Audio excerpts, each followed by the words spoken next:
जय श्री राम, जय श्री राम, जय श्री राम। सभी आयुर्वेद आचार्यों ने, आयुर्वेद आचार्य कहते हैं पहला सुख निरोगी शरीर। पहला सुख है निरोगी शरीर। कुछ सूत्र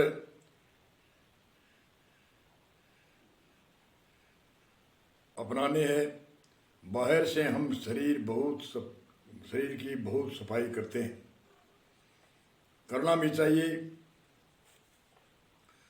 अंदर शरीर की तरफ हम ध्यान भी नहीं देते।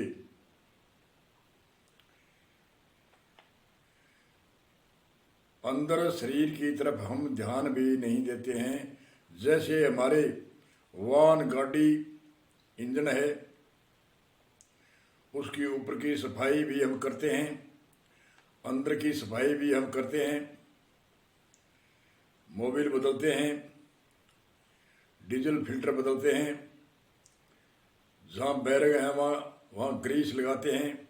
आदि आदि अनेक तरह से मशीन की, गाड़ी की हम देखभाल करते हैं।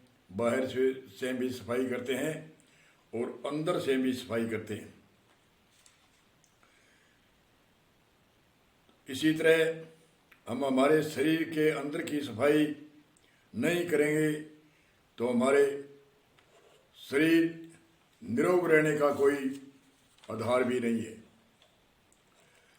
7 दिनों के अंदर 1 दिन फल आहार करना चाहिए।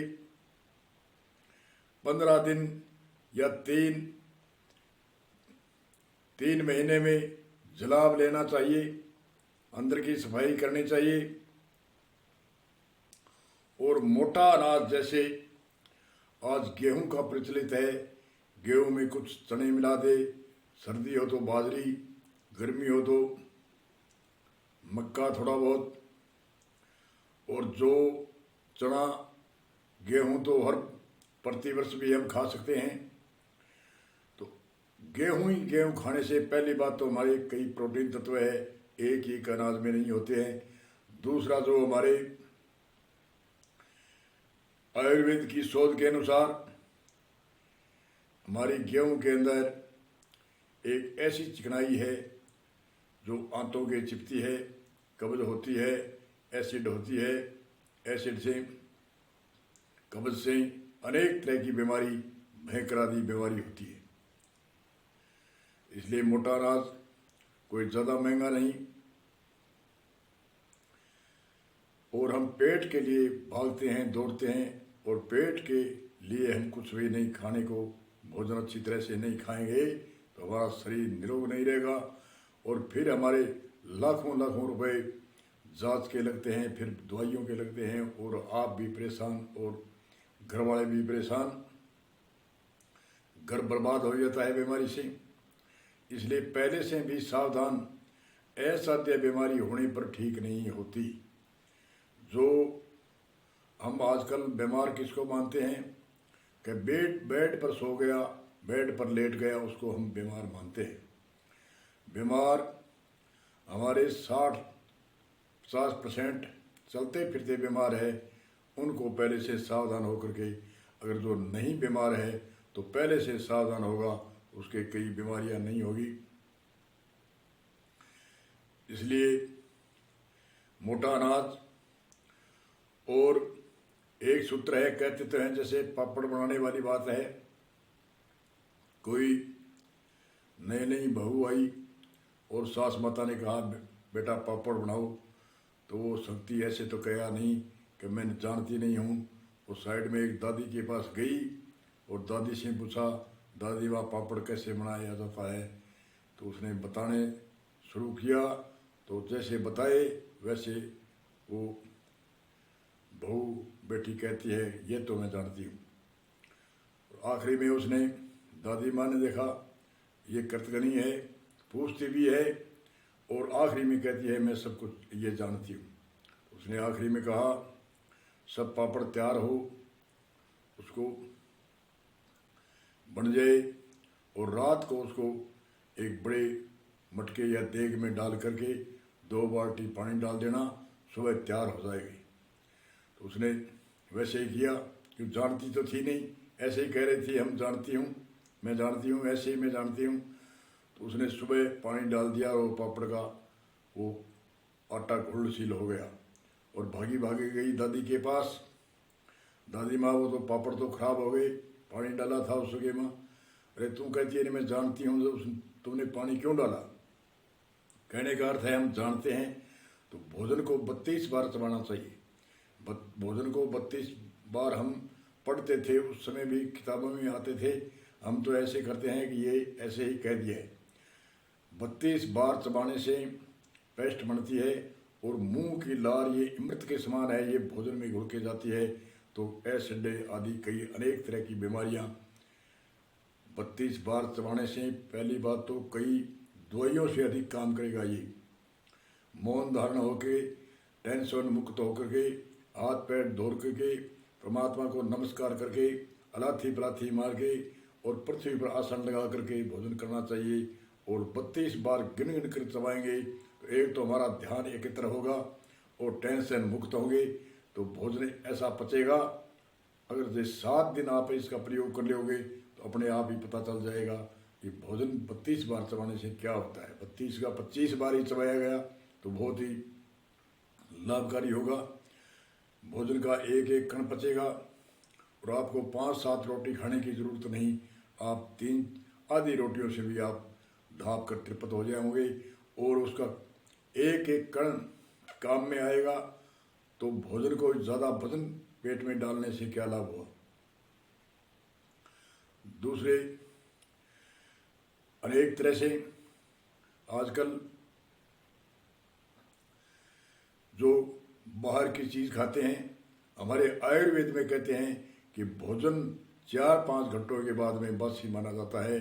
और बेसन की, आटे की जो भी वस्तु बनती है बाहर से हम लाते हैं, कई दिनों की बनी हुई होती है, उसके मैदे के एकदम महीन पिसा हुआ मैदे से वो वस्तुएं बनती है और उनको खाते हैं। कई कहते हैं उस कंपनी का है। अरे कंपनी नाम रखने से क्या कंपनी में कोई करंट आता है? क्या करंट आता है? बीमारी होने का करंट आता है। तो इसलिए बाहर की चीज़ नहीं खानी चाहिए, अपने हाथ के मसाला बना करके। और हमारे रसोई घर में एक आयुर्वेद की पत्ती मानी है, रसोई घर में किचन में आयुर्वेद का सामान रखना चाहिए। सारी वस्तु अपने हाथ से ला करके, कच्चा माल ला करके, बना करके, पीस के, मसाले, दाना है, जीरो है, मेथी है, दालचीनी है, सूंठ है, अदरक है, आदि अनेक तरह की मिर्च मसाला जो संदा नमक ही खाना चाहिए। क्योंकि आयोडीन नमक में एक समुद्र का जल से बनता है, खार चरखा समुद्र है, उनमें अनेक तरह के घातक तत्व है। इसलिए संधि नमक में कई कहते हैं 94 प्रोटीन तत्व है, तो इसलिए संधि नमक खाना चाहिए। और आजकल संधि नमक नहीं खाने के कारण तो अनेक तरह की बीमारियां, जोड़ों का दर्द, अनेक तरह की दर्द, चर्बी बढ़नी आदि आदि अनेक बीमारियां हुई। इसलिए पहला सुख निरोगी काया। निरोगी काया होगी तो हम जो भी जीविका के लिए कोई भी डिमांड, खेती, व्यापार, पढ़ाई लिखाई, उद्योग धंधा जितने भी करेंगे तो निरोग शरीर वही कर सकता है। और बिना निरोग के कोई काम नहीं होता। और हम निरोग हो गए तो हम कभी हमारे पहले से सावधान हो तो उसके बीमारी होने का तो प्रश्न ही नहीं। जो हष्टपुष्ट जवान है, जिसकी बॉडी सही है, उसमें कोई जन्मजात से कोई कमी है वो तो बात अलग है, बाकी बॉडी से सही है। अगर जो सावधान रहेगा और दिनचर्या अच्छी तरह से सात्विक भोजन खाएगा, सलाद लगभग भोजन में लेना चाहिए और सलाद सुबह ही लेना चाहिए। जूस भी पियो तो सुबह पियो और लस्सी, छाछ जो भी है 1 बजे से पहले पहले पी लेना चाहिए। और पहले भोजन, हमारे चाय का प्रचलित हो रहा है, चाय आजकल बड़े वेग से चलती है, इसलिए पहली चाय पी के दूसरी चाय में सीधा ही भोजन करना चाहिए। एक 5-4 दिन 10 दिन एक ऐसा होगा, 10 दिन तक ऐसे थोड़े अपरोगा लगेगा और फिर अपने आप ही भूख लगने लगेगी 15 दिन में। और महिला को भी एक हरकत सी आएगी, अरे क्या है, भोजन बनाते थे 12 बजे और ये 8 बजे क्या प्रक्रिया है।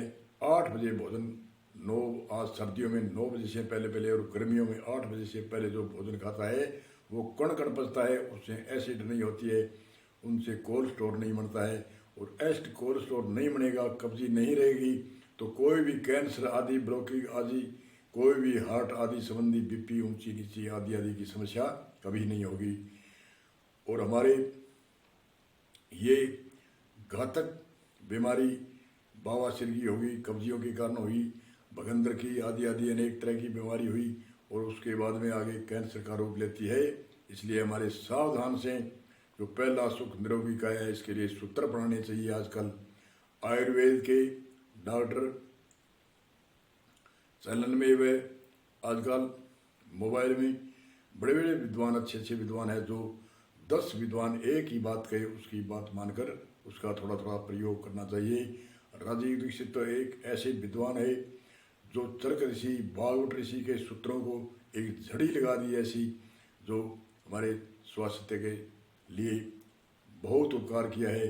विदेशों में चरक ऋषि की इतिहास को पूजन करते हैं और उस पर चलते हैं, उसको अंग्रेजी अनुवाद करके वो सभी जो चरक ऋषि जो उपदेश दिया है वही अपनाया है, क्योंकि विदेशों में बड़ा उसको कोड है।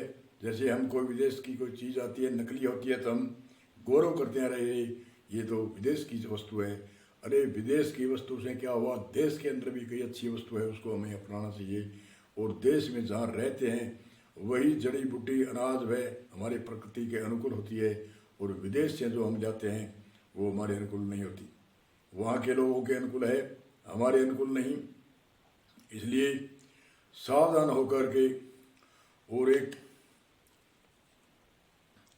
देसी दवाई का सूत्र है, बच्चे से लेकर बुढ़े तक, स्त्री हो चाहे बच्चा हो चाहे बूढ़ा हो, वह कोई ज़्यादा सूत्र महंगा भी नहीं है, और वह उम्र भी लेवे तो कोई उससे नुकसान नहीं, उससे लाभ ही लाभ होता है। कोई सूत्र देसी है, जैसे एक दवा का सूत्र है 100 ग्राम सौंफ और 100 ग्राम जीरा, 100 ग्राम धनिया, 50 ग्राम अजवान, 50 ग्राम सूंठ, 50 ग्राम मेथी, इन सब को कूट करके पीस करके पाउडर बनाए और इसमें 300 साढ़े 300 ग्राम जो सिट्टे वाली मिश्री है उसका पाउडर बनाकर इसमें डाल दे और मिला के मिक्स कर दे डब्बे में। 2 चमची सुबह प्रेस होने के बाद में 2 चमची डेली ले, एक दिन छोड़ के ले तो कोई बात नहीं, उम्र भर ले होगा, एसिड नहीं होगी, कोल्ड स्टोर नहीं बनेगा और कब्जी नहीं होगी, और कब्जी नहीं होगी, एसिड नहीं होगी तो कोल्ड स्टोर भी नहीं बनेगा और चर्बी नहीं बढ़ेगी, वात रोग नहीं आएगा, गठिया रोग नहीं आएगा, हार्ट की बीमारी नहीं होगी, आदि आदि अनेक तरह की कैंसर जैसी आदि घातक बीमारियों से इससे एक सूत्र तो एक साधारण है, न कोई पैसे लगने वाला है, न कोई रिएक्शन करने वाला है। ये रोजाना ले और एक दिन छोड़ के ले तो और ले, ज़्यादा लंबा समय हो तो एक दिन छोड़ कर ले, पेट साफ रहेगा। पेट के तंत्र 6 नुस्खे है, 7वां है मिश्री। 7 ही नुस्खे ऐसे है पेट के तंत्र के लिए बहुत ही लाभकारी है, और इससे एसिड, गर्दाई होनी, कब्जी होनी, कोल्ड स्टोर बनना, खून साफ रहेगा, एकदम हल्का फुल्का। 1 महीने भर खाने के बाद में आपको पता चलेगा कितना ये सस्ता है और काम करता है, महंगे से महंगे जैसी दवाई है। तो ऐसे अनेक तरह के हमारे ऋषि मुनियों ने हमारे रसोई घर में ऐसे वस्तु रखनी चाहिए। मेथी है, जीरा है, लीवर की कमी होती है उसमें जीरे की मात्रा बढ़ा देनी चाहिए। लीवर लस्सी में गिर के नमक न डालकर मिश्री और जीरा डालकर 7 दिन जीरा और मिश्री डालकर पी लो, लीवर की बीमारी गायब। तो हमारे 60-70% तो लीवर लगभग फॉल्ट है, जो लीवर फॉल्ट होने के कारण खून नहीं बनता, वो खून नहीं बनता तो हार्ट अटैक हो गया, नसों में ब्लॉकिंग होगी, क्योंकि खून बनता नहीं है। जो हमारे इंजन में तेल की सप्लाई नहीं होती है तो इंजन कैसे चलेगा। इसलिए हमारे लगभग तो आजकल ऐसे हमारे वैज्ञानिक तकनीकी है जिसमें 12 महीनों में एक बार इस मनुष्य को जांच करानी चाहिए, क्या चीज़ की कमी है, जो भी कमी है वो उसकी पूर्ति करनी चाहिए। इसलिए हमारे आयुर्वेद आचार्य कहते हैं कि दिनचर्या सुबह से लेकर शाम तक जो हम भोजन करते हैं कम से कम 6-6 घंटों का गैप होना चाहिए। बच्चों को 4-4 घंटे का गैप, उससे छोटे बच्चा हो तो 3-3 घंटों का गैप। गैप के बिना जो भोजन अब खा लिया, अब खा लिया, वो खा लिया, वो खा लिया, वो पाचन तंत्र खराब करने की बात है। जब पूरी भूख नहीं लगती तो भोजन नहीं खाना चाहिए। भूख ऐसे लगे कि मैं कोई भी पदार्थ खाऊंगा इतना मीठा लगेगा, क्या बात। और जो हमारे भूख नहीं होती कि ये भी नहीं खाते, ये भी ठीक नहीं, ये भी ठीक नहीं, ऐसे जो खटाई की वस्तु है, जो आजकल कई शाम को खटाई खाते हैं, कई इमली खाते हैं, कई अनेक तरह की भयंकर खटाइयाँ खाते हैं, तो वो खटाई से क्या होता है वो कहने योग्य बात नहीं। पेट के तंत्र खराब होते हैं। और लंबे टाइम तक खटाई महीने में 2 बार, पहले बात तो सुबह लेनी, खटाई लेनी है तो, और महीने में 2 बार या सप्ते में 1 ही बार खटाई लेनी चाहिए।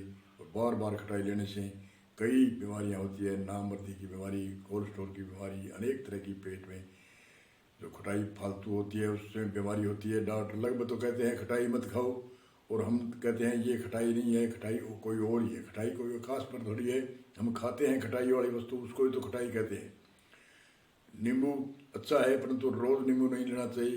नींबू 7 दिन या 2-4 दिनों के गैप में से नींबू, सुबह 7 दिनों में 2 नींबू या 1 नींबू निचोड़ के गिलास में पानी में ले लिया, या कोई सब्जी आदि में डाल दिया तो कोई बात नहीं। रोज़ाना जो ज़्यादा फालतू नींबू लेता है, खटाई कोई भी हो, हमारे अधिक मिर्च मसाले भी गलत है, अधिक मीठा भी गलत है, हमारे शुगर परसेंटों में चाहिए और हम कई ग्रामों में देते हैं तो वो हानिकारक है।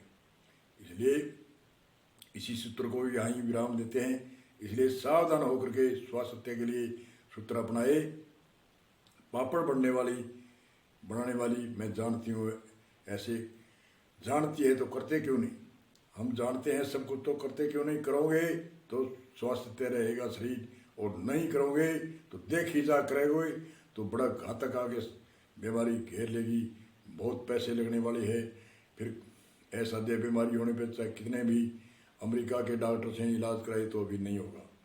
हम देखते हैं जो बेड में गिर गया उसकी लगभग परसेंटों में वो ठीक होकर चलते हैं, बाकी बेड में सोने वाला आजकल देखने में ऐसे नहीं है कि वो अष्टपुष्ट हो जाएगा। पहले से ही सावधान हो। इसलिए पहले से सावधान होकर के दिनचर्या अपनाए और स्वास्थ्य के लिए बढ़िया सात्विक भोजन खाए, सात्विक आहार खाए, और जो कचरा मचरा आदि है ऐसे खाने की मनाही करे। बोलो जय श्री राम, जय श्री राम, जय श्री राम, जय श्री राम।